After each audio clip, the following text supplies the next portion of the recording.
Comment fait-on pour surfer sur le Wi-Fi dans un train qui file à 300 à l'heure? Ou encore, pour ne pas trop souffrir de la chaleur en été ou du froid en hiver, sans pour autant faire tourner à fond la climatisation ou le chauffage? Ou enfin, pour faire de la France un leader dans la technologie et l'industrie? Notre invité Jérôme Stubler. Je m'appelle Jérôme Stubler, je dirige Equans, un leader mondial dans les énergies et services. On fait presque 19 milliards d'euros de chiffre d'affaires. Vient nous parler de révolution numérique, d'avenir de l'énergie ou encore de génie industriel en France et dans le monde pour faire face aux enjeux de notre époque.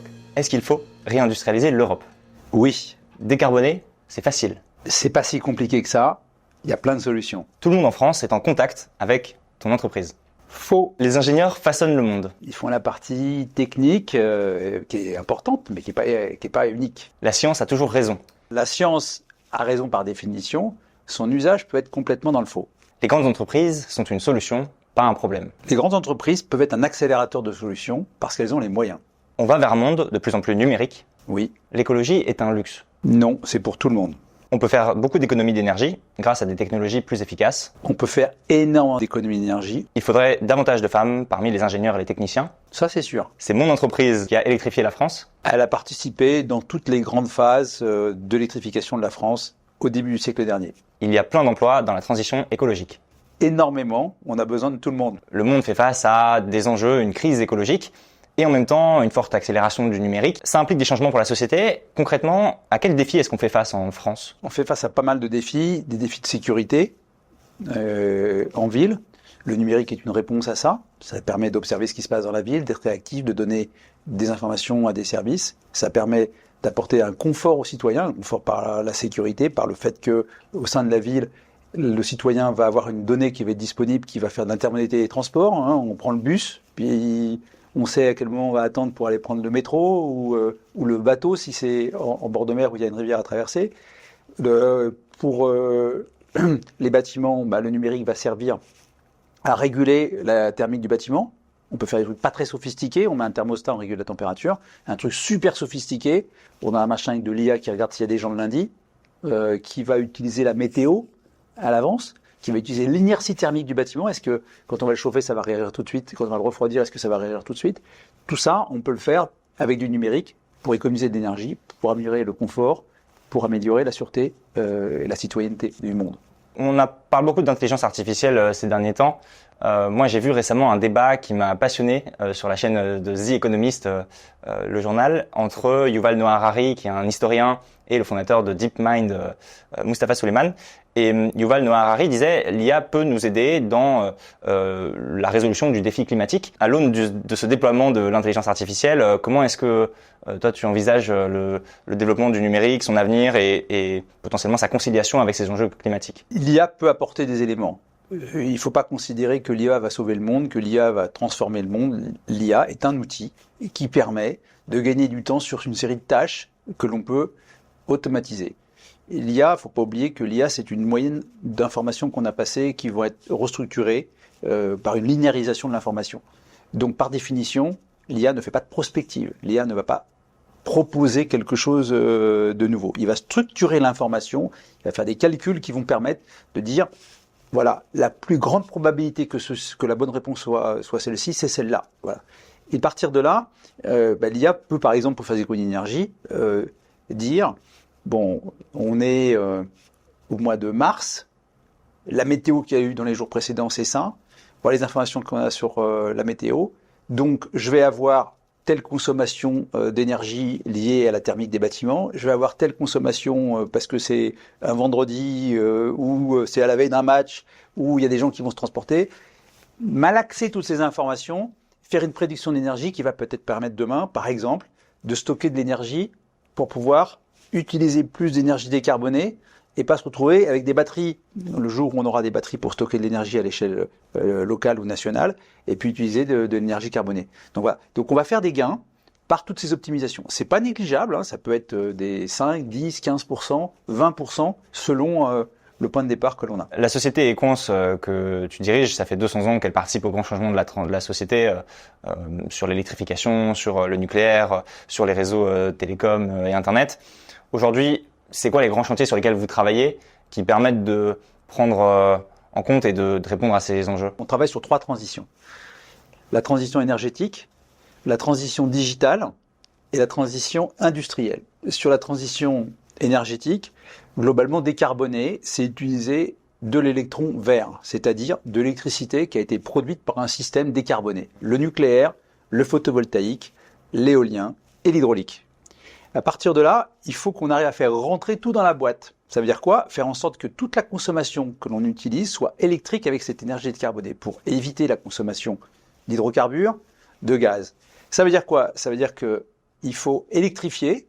Alors électrifier, c'est changer une chaudière à gaz au pied d'un bâtiment et mettre une pompe à chaveur. On va avoir une efficacité énergétique de 2,5. C'est-à-dire qu'on va consommer 2,5 fois moins d'énergie que si on mettait simplement un système électrique ou avec du gaz. Mais on peut faire des trucs beaucoup plus puissants avec de la géothermie, on va atteindre des coefficients d'efficacité énergétique de 5 ou 6. Les moyens de transport, donc électrifier par exemple les lignes de chemin de fer, il y a encore plein de machines diesel sur des réseaux, électrifier les lignes de chemin de fer, électrifier la voiture électrique, faire en sorte que on remplace de la voiture diesel, de la voiture à essence par de la voiture électrique. Mais ça marche que si, quand on remplace cette voiture, on tient dans le volume d'électrons qu'on a pu produire. Donc, la transition énergétique, c'est 3 choses. C'est produire de l'électron vert, avec plus de photovoltaïque, plus de nucléaire, plus d'éolien. C'est renforcer les réseaux de transport d'énergie parce que on a un réseau de transport qui a été fait pour produire de manière très ponctuelle de l'énergie, principalement dans les centrales nucléaires ou des grands barrages, et distribuer cette énergie. Et là, comme on va produire avec du photovoltaïque, etc., on va produire de manière distribuée. Donc il faut changer les réseaux électriques pour être capable de passer la puissance énergétique. Et le gros volume, c'est consommer moins, parce qu'en consommant moins d'énergie électrique ou d'énergie carbonée, on va pouvoir faire rentrer des énergies qui sont absolument carbonées comme la voiture dans l'énergie électrique. C'est consommer vert, donc consommer par l'électricité, et consommer flexible, ce qui est super important. Ça veut dire quoi? Si je fais du photovoltaïque, j'ai du courant que quand il y a du soleil. Ouais, c'est intermittent. C'est intermittent.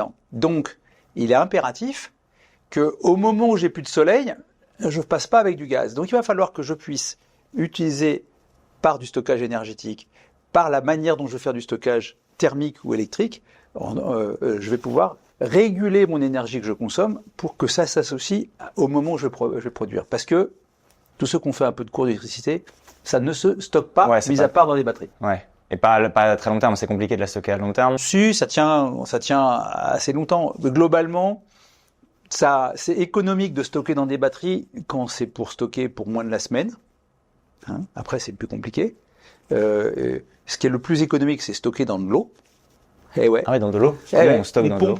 Donc on met un barrage en haut, un barrage en bas. Ah oui. Et ça s'appelle le pompage turbinage. C'est des super trucs. En France, il y a 3 gigawatts qui ont été équipés. Il y a encore 3 gigawatts à équiper en pompage turbinage. Donc c'est quand même à chaque fois 3 centrales nucléaires, et demain 6 centrales nucléaires, où on est capable, plusieurs fois dans la journée, de faire descendre l'eau d'un barrage qui est en haut. Et quand on a besoin de restocker, on repompe l'eau vers le barrage qui est en altitude. Et ça consomme pas autant d'énergie de repomper que de... Globalement, le rendement global, c'est plus de 90%. C'est-à-dire que c'est même, je crois, 97 ou 95%. C'est-à-dire qu'on perd que 5% de l'énergie en chaleur, parce qu'il y a peu de frottement dans les machines, des roulements à billes qui frottent, et le reste, c'est d'énergie qu'on a pu remettre dans le réseau. Et alors vous travaillez donc par exemple sur, typiquement, j'entendais qu'il y avait un projet de centrale solaire flottante qui était en développement, sur lequel Equans s'était investi. Aujourd'hui, l'installation de ces 17 hectares de capteurs photovoltaïques flottants vont pouvoir alimenter 5000 foyers, alors que ma commune n'a que 1800 foyers. On a la chance de faire beaucoup de centrales solaires. Il y a des pays où il y a de la place. Là, on va ouvrir une très grande centrale solaire qu'on est en train de construire en Australie. Donc là, il n'y a pas de problème de place. Puis il y a des pays où il n'y a pas beaucoup de place. Et donc, on ne veut pas prendre les terres à la production agricole. On ne veut pas prendre de terres à un autre usage. Et donc, pour ça, il faut utiliser des terrains qui sont aujourd'hui des friches industrielles, des carrières, des bas-côtés d'autoroutes et aussi des zones, des lacs qui ne sont pas utilisés. Donc on fait des centrales flottantes. Nous sommes sur un plan d'eau artificiel, c'est un lac artificiel d'une ancienne carrière. Sur les 30 hectares, il y aura 17 hectares couverts par des capteurs flottants. Et est-ce qu'il y a d'autres innovations qui peuvent être surprenantes ou inédites sur lesquelles vous travaillez et qui sont un peu à la pointe de la technologie? Equans en Hollande, on a fait 400 immeubles Et quand je parle d'un immeuble, c'est pas 4 logements, hein, c'est 400 immeubles avec 2 bureaux, ou des immeubles de logements, mais avec une centaine de logements, donc c'est énorme, avec ce qu'on appelle un stockage intersaison. C'est-à-dire qu'on est capable de climatiser l'immeuble sans mettre la clim. Comment? On s'étant fait un petit stock de froid. On est presque dans une fable de La Fontaine. Pendant l'hiver? Pendant l'hiver, dans le sol, et on a une pompe qui fait circuler de l'eau. L'eau passe dans le sol qui est rafraîchi. Ça rafraîchit un échangeur qui va rafraîchir un système de froid dans l'immeuble sans mettre la clim. Et le miracle, c'est quand on fait ça pendant l'été, pour refroidir l'été, on se fait un petit chauffe de chaud parce qu'on sort de l'eau chaude de notre système, on le met dans une poche d'eau chaude dans le sol et on s'est fait un stock de chaud. Globalement, on arrive à mettre le chauffage fin février. Ouais, donc on économise presque tout l'hiver, quoi, deux tiers de l'hiver. Et donc il faut qu'on arrive à le pousser dans d'autres pays. Donc ça démarrant, c'est à fond en Hollande. 96% des bâtiments qui sont en rénovation ou qui sont construits en Hollande sont avec ce système-là. Ils ont une chance, c'est que leur sol est gorgé d'eau. Vous savez que la Hollande, tu sais que la Hollande est construite sous le niveau de l'eau. Ils ont un sable qui est dans les couches intermédiaires, qui est utile pour pouvoir stocker cette eau chaude ou cette eau froide. Mais on a plein de zones. On a une zone qui est pas mal, qui s'appelle le bassin parisien. Hein. Ouais. Il y a des gens là, et où on peut faire ça à grande échelle. C'est le cas aussi dans d'autres pays où on peut le faire. Ça n'a pas démarré parce qu'en fait, pendant trop de temps, on a eu une énergie pas assez chère. Le gaz coûtait pas cher, l'électricité coûtait pas très cher, et donc la facilité, ça coûtait moins cher en investissement de mettre une chaudière à gaz au pied de l'immeuble et une clim pour les bureaux. Et donc on réfléchissait pas, on faisait ça. Et donc maintenant, pour faire cette transition vers ces solutions-là, il y a quelques petits déblocages à faire qui sont de rassurer en fait les administrations sur le fait qu'il y a zéro risque de pollution du sol en faisant ça, parce que en gros, quand on prend un litre d'eau chaude, si je prends l'exemple de l'hiver, instantanément, je réinjecte un litre d'eau un peu plus fraîche, mais c'est la même eau qu'avant. Donc il n'y a pas de changement chimique de ce qui se passe dans le sol. Et pour ça, on a besoin, j'imagine, du coup, de techniciens, d'ingénieurs qui sont bien formés, qui ont aussi ce génie industriel. Et j'imagine que c'est les métiers que vous avez chez Equans. En fait, on a des métiers qui sont de plus en plus modernes, parce que on est des métiers d'électriciens, des métiers de thermiciens, des métiers de climaticiens, c'est-à-dire des gens qui globalement travaillent avec les équations de la thermodynamique, qui travaillent avec les équations du génie électrique et qui travaillent dans un environnement global. On va faire ça, on va l'appliquer à une usine. Une usine, on va faire par exemple de la chasse. On cherche des chasseurs de chaleur fatale. C'est-à-dire des gars qui... C'est presque marrant comme nom. Chasseur de chaleur fatale, c'est le nouveau métier, c'est ça Ils arrivent dans l'usine, il faut qu'ils sniffent où il y a des pertes d'énergie. Pourquoi? Parce qu'en fait, l'énergie n'était pas chère. Donc l'industriel, il se concentrait dans son processus industriel. Je fais des biscuits, je fais des trucs. Et donc il va chauffer son four pour faire des biscuits. C'est bon, il a fait ses biscuits. Après, la chaleur, elle va où? Elle va aux petits oiseaux. Et donc là, elle part dans un tuyau. Hop, tiens, je vais mettre une petite boucle. Je récupère la chaleur. Je mets ça dans un tuyau. Je récupère ça en amont et je chauffe en amont le four. Et hop, j'ai fait une boucle et je récupère 30% d'énergie. C'est ça, chasser la chaleur fatale. Il y en a partout parce que comme l'énergie n'était pas chère, eh ben on chauffait. Il y a un truc aussi qui est un ordre de grandeur qu'il faut qu'on comprenne, c'est que si vous pesez 80 kg, d'accord, et que vous partez du niveau de la mer et que vous allez au sommet du Mont Blanc, l'énergie que vous allez consommer, vous avez l'impression que c'est beaucoup, hein, je vais être crevé quand j'arrive au niveau du Mont Blanc. Okay, faites le calcul en nombre de litres d'eau qu'il faut chauffer de 80 degrés. C'est pas grand-chose. L'énergie thermique, c'est énorme par rapport à l'énergie mécanique. Donc on gaspille énormément d'énergie pour chauffer, pour refroidir. Et donc on a plein de métiers qui sont dans la transition numérique, qui sont des métiers sur le génie thermique. Et c'est passionnant parce que c'est des subtilités. Hein. Je veux dire, j'ai utilisé des termes qui ont fait peur à tout le monde quand ils faisaient dans leur cours de thermodynamique. L'entropie, des trucs où on se dit, ouais, qu'est-ce qu'il raconte le prof? Bon, bah en fait, on a des ingénieurs qui maîtrisent ces trucs-là, parce que c'est des éléments qui vont nous permettre d'utiliser des gaz, leur changement d'état, et faire en sorte de trouver des astuces pour récupérer effectivement des kilowattheures partout. Et l'usine aujourd'hui, ça ressemble à quoi justement quand on travaille dans ces métiers-là? Parce qu'on a parfois des images un peu d'Épinal ou des choses qui... Alors, nous on travaille sur les 3 transitions, dont la transition industrielle. C'est quoi? C'est par exemple toute l'industrie qui est en train de se transformer dans la voiture électrique. La voiture électrique, ce qu'il y a dans la voiture, ça n'a plus rien à voir avec ce qu'il y avait avant. C'est des moteurs électriques, c'est des freins électriques, c'est des dispositifs, c'est des batteries, c'est des régulateurs électroniques de charge de batterie. Donc on travaille en amont dans la construction des usines qui fabriquent ces batteries, par exemple.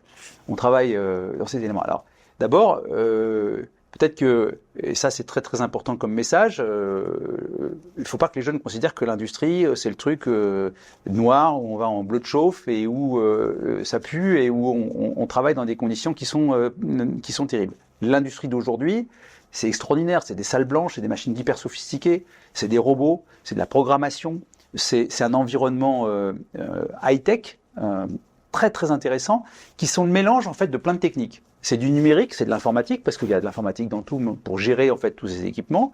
C'est de la thermique, c'est de l'électricité, c'est de la chimie, c'est tout cet ensemble-là qui se mélange. Et aujourd'hui, être patron d'usine, c'est comprendre cette complexité, c'est la gérer, et c'est absolument passionnant. Donc nous, on fait des bouts de ça en conception de ces usines, on les réalise, on les livre, parfois on les maintient pour nos clients. Mais la réindustrialisation sur laquelle on travaille, c'est de la bio, donc des usines dans lesquelles on va faire les molécules de base, on aide nos clients à faire des molécules de base, c'est des réacteurs biologiques qui vont permettre de faire des nouveaux vaccins, c'est effectivement les batteries des véhicules, des nouvelles chaînes de montage robotisées, c'est des trucs super high-tech et passionnants, et en plus on a de la chance, c'est que on a un savoir-faire français en termes d'ingénierie qui devrait nous positionner de manière excellente dans tous ces métiers. Qu'est-ce qui freine alors l'innovation? Est-ce qu'il y a encore des sujets sur lesquels on bloque pour X ou Y raison? D'abord, le gros de la transition énergétique n'attend pas l'innovation. On a tout ce qu'il faut pour le faire. Voilà. Donc, ceux qui disent demain matin, on va inventer le nouveau truc qui va faire qu'on pourra faire la transition énergétique, déjà prenons ce que nous avons dans la boîte à outils. On a tout ce qu'il faut pour diviser par 5 ou par 6 la consommation énergétique de tous les bâtiments. Les systèmes de pompe à chaleur, il y a une innovation colossale, c'est pas des grandes innovations. En gros, une pompe à chaleur, c'est un système qui va décomprimer des gaz et qui va être capable de faire un saut de température. Il y a plein de pompes à chaleur de plus haute puissance qui arrivent, de différentes températures qui sont en train d'être mis en place sur le marché. C'est pas de la grande innovation. Tout ça, c'est disponible. Donc ça, c'est le gros de la troupe et il faut le faire maintenant. Il faut pas attendre. Après, il y a quelques trucs à craquer. La capture de CO2. Alors, c'est quoi la capture de CO2? C'est qu'il y a des usines qui fabriquent du ciment, qui fabriquent de l'acier, qui émettent par leur processus chimique du CO2. Et ça, c'est très très important de le capturer. Aujourd'hui, il n'y a pas de solution. Il y a plein de solutions. Il y a 5 ou 6 solutions, mais il n'y en a pas beaucoup qui sont économiques. D'accord? Donc, ça coûte encore trop cher pour le faire. Les meilleures solutions, elles sont à 150 € la tonne de CO2. Et c'est encore un problème. Donc, pour faire avancer ça, il faut faire en sorte que ça s'impose à l'industriel qui va le faire, de mettre sur un territoire de compétition où ça s'impose à tout le monde pour qu'il n'y ait pas de différentiel compétitif. Ça, c'est de la régulation qui doit être faite. Où il faut qu'on travaille encore sur la R&D pour baisser le prix. Mais ça va prendre du temps parce que c'est pas si simple. Le deuxième sujet, c'est l'hydrogène. L'hydrogène, tout le monde dit, l'hydrogène, ça va faire ça. L'hydrogène, ça va faire ça, l'hydrogène vert, à condition qu'on arrive à baisser le prix de la molécule d'hydrogène. Donc pour l'instant, l'hydrogène vert, il coûte encore 3 fois plus cher que l'hydrogène qui provient du méthane. Hein. CH4, on coupe le carbone, on fait d'hydrogène, mais le C, qu'est-ce qu'on fait? On le relie avec le O et ça fait du CO2. Hein. Donc on se retrouve avec de l'hydrogène qui est gris et on a émis du CO2. Et ça coûte beaucoup moins cher. Le vert, l'hydrogène vert, c'est celui qui est fait avec l'hydrolyse de l'eau avec des électrons verts. D'accord. C'est-à-dire qu'ils sont produits, l'électricité est produite par du renouvelable, par du renouvelable ou du décarboné, nucléaire aussi. Et celui-là, il coûte trop cher. Donc ça, il faut encore qu'on craque le modèle et qu'on avance sur. Alors ça va arriver par l'industrialisation des électrolyseurs.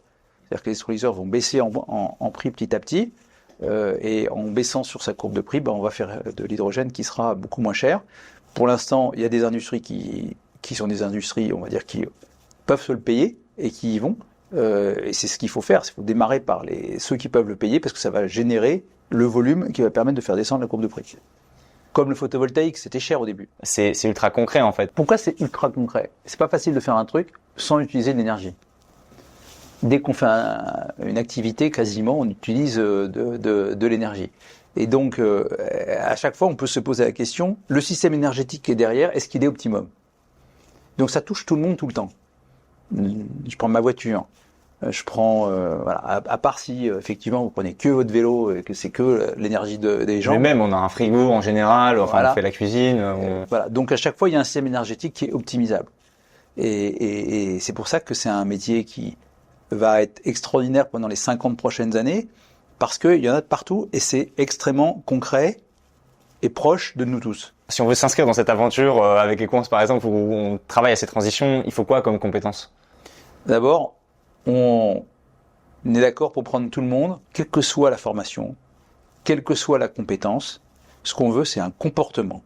On veut des gens qui en veulent, et qui ont envie d'avancer et de faire cette transition pour de vrai. Celui qui n'a pas de formation, il est bienvenu chez nous. On va le former. S'il a envie et qu'il a l'agilité intellectuelle d'avancer et de se former. Celui qui a un super bagage, etc., you're welcome aussi. Et comment est-ce qu'on attire les jeunes dans ces métiers? Parce que là, vous recrutez chez Equans 5000 personnes en France, 10 000 dans le monde entier, avec une entreprise qui en a déjà 90 000, donc ça fait quand même du monde. Comment est-ce qu'on est attractif? Alors déjà, on a recruté 11 000 personnes l'an dernier. Donc ça marche. Hein. Et donc, comment on est attractif? Je pense que on cherche d'abord, on est une grosse boîte, hein. On fait presque 19 milliards d'euros de chiffre d'affaires, on a 90 000, mais on veut se comporter comme une série de petites boîtes. Donc, qu'est-ce qu'on fait pour ça? On a coupé la boîte en petits morceaux. On est 1200 centres de profit. Donc, il y a 1200 patrons. Pourquoi? Pour que chacun soit dans une petite équipe locale qui a une fonction qui est, toi, tu vas faire du photovoltaïque à tel endroit. Toi, tu vas faire de la chasse de chaleur fatale en Bretagne, etc. Et donc, ça fait une cohérence de métier, des gens qui se spécialisent, qui deviennent bons dans leur métier, et surtout qui se connaissent d'un point de vue humain. Bonjour Jérôme Subler, je viens me poser une question pour votre entreprise Equans. Quelle perspective peut-elle offrir à des jeunes? Quelle est votre politique en matière de diversité et comment vous vous assurez de recruter des talents partout en France et de tous les profils? Deuxième question, comment inciter davantage de femmes à se diriger vers des métiers techniques et d'ingénieurs? Historiquement, nos métiers n'ont pas forcément été ceux qui attiraient le plus de personnes. On va faire l'électricité, du génie climatique, voilà, qu'est-ce que c'est que ces trucs? Et aujourd'hui, c'est des métiers extrêmement modernes parce que c'est les métiers de la transition énergétique. Alors, on a d'ailleurs une campagne de communication pour le recrutement qui disent fiers d'agir vraiment. Tous les jeunes qui viennent chez nous, ils le comprennent, ils restent parce qu'ils sont heureux d'agir et ils comprennent l'utilité de ce qu'ils font. Alors pour attirer, on fait comme tout le monde, on essaie d'aller dans les lycées pour faire en sorte qu'il y ait d'abord des jeunes filles qui choisissent nos métiers pour devenir techniciennes, ingénieurs dans nos métiers, parce que c'est là que ça se passe. Hein. En gros, en terminale, c'est 50-50, et puis après, c'est plus 50-50. D'accord ? Dans les formations supérieures, voilà. Il y a moins de femmes donc, il faut expliquer en terminale parce que c'est là qu'il faut... Voilà. Nous, en gros, on a 20% de femmes dans l'entreprise, qui est en gros la moyenne de ce qui se passe dans les métiers techniques de nos secteurs. Voilà. Donc on n'est pas mieux, on n'est pas moins bien. Je pense qu'on est un petit peu mieux que la moyenne parce qu'on y travaille, parce qu'on fait attention à la mixité, mais surtout à l'égalité des chances, la vraie égalité des chances. Hein.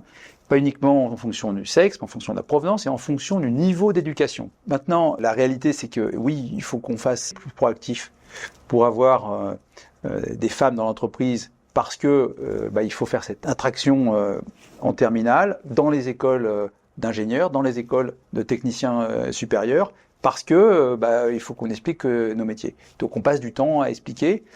Et ce qu'on fait, c'est que on envoie des jeunes de l'entreprise qui sont sortis on va dire, à moins de 5 ans de leur école pour expliquer nos vrais métiers, parce qu'ils ne sont pas faciles à comprendre quand on ne les a pas faits. Donc l'industrie aujourd'hui, c'est quand même un vecteur d'élévation, on peut faire de belles carrières effectivement quand on arrive. L'industrie, c'est passionnant en fait, parce qu'en fait l'industrie, c'est la fabrication de pièces, d'éléments pour améliorer la vie des gens. Quand on fait des médicaments, quand on fait des pièces pour des voitures, quand on fait des systèmes électroniques, etc., c'est des produits d'amélioration de la vie des gens. Et l'industrie, c'est la capacité à améliorer dans son pays une capacité de production qui évite d'aller tout faire à l'autre bout en Asie, de générer des transports. Et donc, pour nous, c'est absolument essentiel de faire une réindustrialisation en Europe, bien sûr en France, mais en Europe, pour qu'on recrée des emplois de création de valeur ajoutée et qu'on évite tous ces transports où les matériaux vont faire 3 fois le tour de la planète avant d'arriver dans les shops. Est-ce que c'est vraiment possible d'être une grosse entreprise et d'être plus sobre vis-à-vis de la transition énergétique? Oui, je vais expliquer un truc que vous connaissez pas. Le SBTI. Ça m'intéresse. En fait, il y a des gens qui ont imaginé que pour arriver à net zéro carbone, ça veut dire que les entreprises montrent l'exemple et ne consomment plus n'émettent plus de carbone, il faut qu'on fasse une trajectoire. C'est l'objectif en 2050, c'est ça? C'est l'Agence internationale de l'énergie Voilà. qui fixe une trajectoire net zéro Voilà, d'ici à 2050. 2050. Et globalement, c'est pas pour vous démoraliser, mais aujourd'hui, on a une courbe d'augmentation du CO2 dans le monde. Si jamais on était géniaux et que tout le monde suivait cette courbe, on pourrait atteindre un réchauffement climatique d'1,5 degré. Je vous arrête 2 secondes. Dites-nous en commentaire quels seront selon vous les métiers du futur. Et pensez à vous abonner. Le problème, c'est qu'aujourd'hui, à l'échelle mondiale, il ne se passe rien.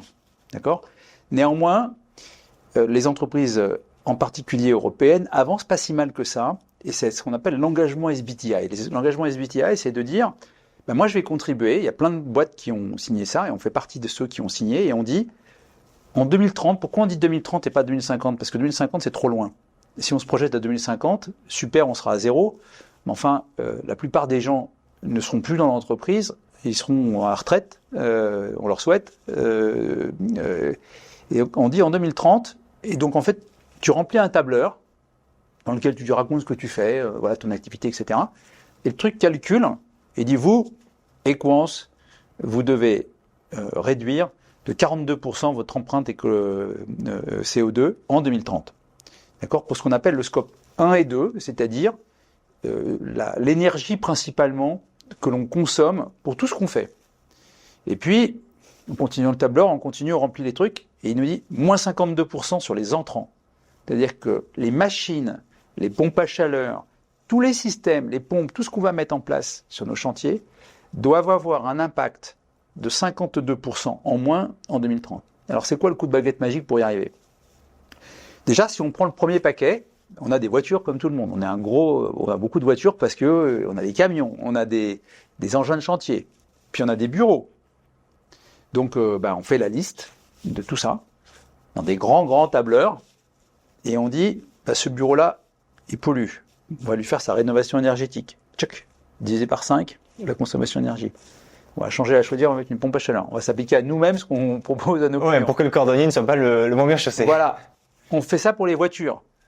Pour les voitures, on essaie de le faire pas bêtement. C'est-à-dire qu'on regarde le mix énergétique des pays. Quand le mix énergétique du pays est carboné, même si c'est un pays qui adore la bagnole, on va pas leur dire tu passes à la voiture électrique. S'ils passent à la voiture électrique et que derrière l'énergie est carbonée, on va utiliser encore plus de CO2. Donc on fait ça en faisant le vrai calcul de ce que ça fait faire gagner. Et c'est la théorie des petits pas. C'est-à-dire qu'on a des milliers de petits pas qui sont faits partout. Telle voiture qui change, tel bâtiment qui change, tel engin de chantier qui change. Et petit à petit, on démontre qu'on s'est engagé et qu'on va tenir un plan où on va faire nos moins 42%. Ça, c'est pour le scope interne. Pour l'externe, on a nos fournisseurs, nos top 100 fournisseurs, et on leur a dit c'est quoi votre plan ? Et globalement, on commence à travailler que avec ceux qui ont un plan de décarbonation. Parce que si, quand je fabrique ce verre, et que mon fournisseur me dit moi j'ai un plan, et regarde mon plan, il est vrai, et il y a moins 50% sur la fabrication de ce verre, quand je vais acheter le même verre demain, je vais diviser par 2 la consommation de CO2 de mes entrants dans l'entreprise et que je vais mettre dans mes systèmes, que je vais vendre à mes clients. Donc c'est ça qu'on est en train de faire. Donc c'est super pratique, super précis. Alors pour ça, on le fait pour nous et on a lancé une boîte qui s'appelle Carbon Shift qui veut faire ça à grande échelle. À grande échelle, c'est-à-dire qu'on dit, parce qu'en fait nos clients, nous c'est notre métier, donc on peut le faire pour nous-mêmes. Mais celui donc c'est pas le métier, il est perdu pour faire ça. Les entreprises, des collectivités. Il comprend tout ça parce que c'est du bon sens, mais il sait pas par quel bout le prendre. Donc nous on lui dit, voilà, on vient, on fait ton bilan. C'est quoi ta cartographie CO2 ? On lui dit, voilà ce qu'on pourrait faire, voilà toutes les étapes qu'on peut faire. On regarde le coût et le gain CO2. Et on commence par le plus rentable, c'est-à-dire ce qui fait le plus gros gain CO2 pour le moins d'euros possible. Ouais. On lui met ça dans l'ordre avec le tableur et on lui dit on y va. Maintenant on y va. Hein, on fait quoi la première année? Ah, on fait les 5 premiers, la deuxième année, on fait de 6 à 10, etc. Et on les aide à suivre ça. On fait les travaux, on fait pas les travaux, c'est à eux de choisir. Voilà. Donc on peut le faire à grande échelle, on a un contrat incroyable, on commence à le faire à grande échelle, où l'armée anglaise nous a passé 22 000 bâtiments, et ils nous ont dit, bon, vous faites la maintenance du bazar, mais en plus, vous aidez à décarboner. Donc ça, c'est des métiers géniaux. On est dans toutes les installations militaires britanniques, et on décarbone pour de vrai leur système énergétique. Globalement, quand la chaudière arrive en fin de vie ou pas loin de la fin de vie, ben on leur dit, écoutez, c'est con de leur mettre une chaudière à gaz. Remplacez-la. On va la remplacer. Constructeur de fermes solaires. Voilà, c'est à fond. Il y a un machin qui a une énergie atomique de dingue et qu'on regarde en direct, en permanence, et ça s'appelle le soleil. D'accord? Et le soleil vous apporte une quantité d'énergie, des centaines de watts par mètre carré, quand il y a du soleil, par mètre carré qui arrive sur Terre. Ce qui est d'ailleurs un problème, parce que c'est ça qui fait qu'il y a une partie de l'énergie qui ne repart pas, et ça s'appelle l'effet de serre. Avec des cellules photovoltaïques, on a la chance, avec un peu de mécanique quantique, de faire en sorte de générer des électrons. Et voilà. Donc c'est passif, et ça a plein de qualités. Ça a un gros défaut, c'est que ça marche que le jour. Donc on a besoin de plus en plus d'énergie solaire, donc on va faire beaucoup plus de fermes solaires. C'est évident, jusqu'au jour où il y aura une nouvelle technologie qui va supplanter ça. Un architecte thermique vert. Essentiel comme métier. On a déjà plein d'architectes thermiques verts. Voilà. Et ça, c'est super important. Quand on construit un bâtiment, d'accord, il y a un architecte qui fait quoi? Il le rend beau, confortable, utilisable, etc. Maintenant, il faut qu'il travaille en disant, ce bâtiment, c'est ce qu'on appelle un hub énergétique. C'est quoi un hub énergétique? C'est un truc qui va consommer de l'énergie, qui va recevoir de l'énergie, il va recevoir l'énergie du soleil, il va utiliser l'énergie en profondeur qui est la géothermie, et ça peut être un hub énergétique qui est positif en énergie. On sait faire. Il y a plein de bâtiments qui sont aujourd'hui plutôt expérimentaux, qui sont des bâtiments à énergie positive, mais il faut que l'architecte devienne un architecte aussi de la thermique. Nous, on a créé une boîte exprès pour ça, qui s'appelle Air Nouvelle, parce que justement ce métier n'existait pas, et qui est une boîte qui, en France, fait des bâtiments éco-conçus, en intégrant le bâtiment non plus comme une boîte qui fait des mètres carrés pour faire des logements ou pour faire des bureaux, mais qui comprend la thermique et l'énergie du bâtiment. Gardien de la cybersécurité. Ça, c'est un métier en croissance. Il y a beaucoup de gens intelligents qui protègent, mais il y a aussi beaucoup de gens intelligents qui attaquent. Les attaques sont de plus en plus sophistiquées, de plus en plus nombreuses. Donc on a besoin de plus en plus de gens qui vont se passionner pour être gardiens du temple. J'imagine qu'il y a plein de métiers qu'on pourrait imaginer, je les ai pas tous en tête. Et d'ailleurs, est-ce qu'on connaît tous les métiers du futur? On va les inventer. En fait, il faut voir que les outils de base sont ceux de la physique. Le siècle dernier, ils nous ont donné des outils extraordinaires au début du XXe siècle avec la relativité générale et la mécanique quantique. Et on a vu que 50 ans après, il y avait plein de trucs qui sont sortis, du bon et du mauvais, à partir de ces boîtes à outils complémentaires qui ont été faites. Mais ça, il y a un nouveau truc qui sort tous les 50 ans, à ce niveau-là. Donc les métiers de base, c'est-à-dire la métallurgie, la plasturgie, la science des matériaux, tout ça, c'est des éléments qui sont figés. En revanche, on peut aller fouiller beaucoup plus loin, en particulier avec l'IA. Il va y avoir une révolution complète de la chimie, une révolution complète de la biologie, parce que on va aller avec l'IA beaucoup plus vite à accélérer la recherche dans ces domaines-là. Donc ça, c'est évident qu'il va y avoir des poussées de connaissances. Internet a été la première voie de l'accélération de la connaissance en interconnectant les cerveaux des gens, beaucoup plus rapidement qu'avant. Je suis pas si vieux que ça, mais quand j'allais à l'école, la seule manière d'avoir une information, c'était d'aller à la bibliothèque. Okay, donc on ouvrait un livre, et si c'était pas le bon, on n'avait pas la bonne connaissance. Avec Google, voilà. Mais la vague d'après, elle est monstrueuse. On n'est plus en train d'interconnecter les cerveaux des gens, on est en train d'interconnecter la connaissance. Ça n'a rien à voir. D'accord? Aujourd'hui, si vous n'utilisez pas l'IA, c'est votre cerveau qui fait l'intégrale des connaissances de Google. Ok? Et qui vous a juste mis une liste. Quand c'est l'IA, c'est autre chose. Vous interconnectez la capacité à réfléchir. Donc on ne sait pas trop. C'est révolutionnaire. C'est monstrueux, quoi. Principalement pour tout ce qui est combinatoire, c'est-à-dire la combinaison d'éléments où le cerveau humain a du mal à le faire parce qu'il le fait de manière récurrente, un par un, il teste, etc.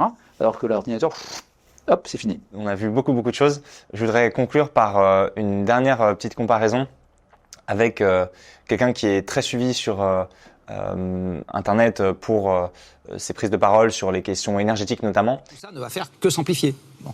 Donc il faut dès maintenant réfléchir à la façon dont on peut, au mieux ou au moins mal, adapter nos activités de telle sorte que ça passe la rampe avec ce genre de choses. Et je considère que c'est plus urgent que de déployer la 5G ou de faire le métaverse. Il parle de 2 sujets, fixer des priorités et réagir aux effets du changement climatique. Pour l'instant, moi, je n'ai pas parlé des effets du changement climatique, j'ai parlé de la réduction de l'émission de CO2, c'est-à-dire tout ce qu'on peut faire pour la transition énergétique pour faire en sorte d'éviter d'émettre plus de CO2 et de faire en sorte qu'on puisse décroître l'émission de CO2. Sur les conséquences du changement climatique, c'est-à-dire qu'il va faire plus chaud, qu'est-ce qui va se passer? Il y a des trucs qu'on ne sait pas. Il y a des gens qui disent le Gulf Stream qui a une fonction de récupération de l'énergie de l'équateur et qui le ramène de la Californie jusqu'aux îles Scilly et à la Bretagne, et qui s'arrête là, mais qui réchauffe la France. Il y a des gens qui disent le Gulf Stream il va partir vers le nord, ça va faire fondre encore plus vite. Il y a des gens qui disent le Gulf Stream va partir vers le sud, moins 10 degrés sur Paris. On ne sait pas. Il devrait y avoir des modifications de ce type qui sont des calculs climatiques qui vont avoir des modifications substantielles sur le climat. Tout ce qu'on sait, c'est que c'est une machine thermodynamique où il y a une amplification de la variation de température entre la mer et l'atmosphère. Et donc, ça augmente quoi? Ça augmente le vent, ça augmente la condensation, la pluie, et donc on va avoir plus de phénomènes de vent, plus de phénomènes de pluie, plus de phénomènes de sécheresse, plus de phénomènes de chaud et de froid. Voilà, c'est ça que ça va faire. Ça rend extrême les phénomènes météorologiques. Ça rend extrême par rapport à nos yeux. C'est-à-dire que, qu'est-ce qu'on a dans la tête, et dans les normes d'ailleurs, on a la statistique des 50 années avant. Alors toi, tu as un peu de moins de statistiques que moi parce que tu es plus jeune, mais globalement, tu as une statistique qui te provient de tes parents qui te disent c'est ça la statistique. Et c'est ça qu'on appelle le non-extrême. Et donc on va avoir des modifications, effectivement. Ce qui se passait avec une occurrence de une fois tous les 30 ans va devenir une fois tous les 2 ans. Ce qui se passait une fois tous les 100 ans va avoir une occurrence d'une fois tous les 10 ans. Donc on va avoir plus de phénomènes extrêmes qui vont se produire et on va avoir des phénomènes qui ne se sont jamais produits. Donc il va falloir qu'on s'adapte à ça. S'adapter, c'est quoi? C'est être capable d'aller chercher de l'eau dans des zones où il y aura un stress hydrique, il n'y aura pas d'eau. Ça va être capable de faire en sorte que la terre absorbe beaucoup plus la pluie qu'avant. Parce qu'on a bétonné, on a mis du bitume, on a fait des trucs qui font que, globalement, il va falloir qu'on redonne une transparence de la terre pour que l'eau puisse re-rentrer dans la terre. Parce que sinon, on va avoir des inondations. Ça veut dire aussi qu'il faut qu'on adapte des systèmes énergétiques, des systèmes climatiques, des bâtiments. Si tu as un hôpital qui est calculé pour une température maximum de 38 degrés, et puis que maintenant on a 3 mois, il fait 44 degrés, il faut changer le système. Il faut que nos hommes politiques, il faut que les décideurs prennent en compte la réalité des faits, c'est-à-dire qu'il y ait le courage, et je pense que les citoyens attendent ça, qu'il y ait le courage de parler des vrais sujets, à la fois ce qu'il faut faire pour réduire l'émission de CO2, mais ce qu'il faut faire pour réduire les effets du changement climatique. Bien sûr, on est devant une inconnue sur les effets du changement climatique, mais vous êtes à un moment qui est passionnant aussi. C'est-à-dire qu'il y a plein de trucs à inventer, la croisée de toutes les évolutions numériques, la croisée de tout ce qu'il y a à faire pour justement changer les systèmes énergétiques, c'est un moment passionnant. Moi, je suis un optimiste. Merci d'avoir regardé cet entretien jusqu'à son terme. Dites-nous ce que vous en avez pensé en commentaire et pensez à vous abonner à la chaîne Le Crayon. Si vous voulez en savoir plus sur Equance, l'entreprise et ses métiers, retrouvez le lien en description. Avec 5000 postes ouverts en France, il y a sûrement de quoi trouver votre bonheur. À bientôt.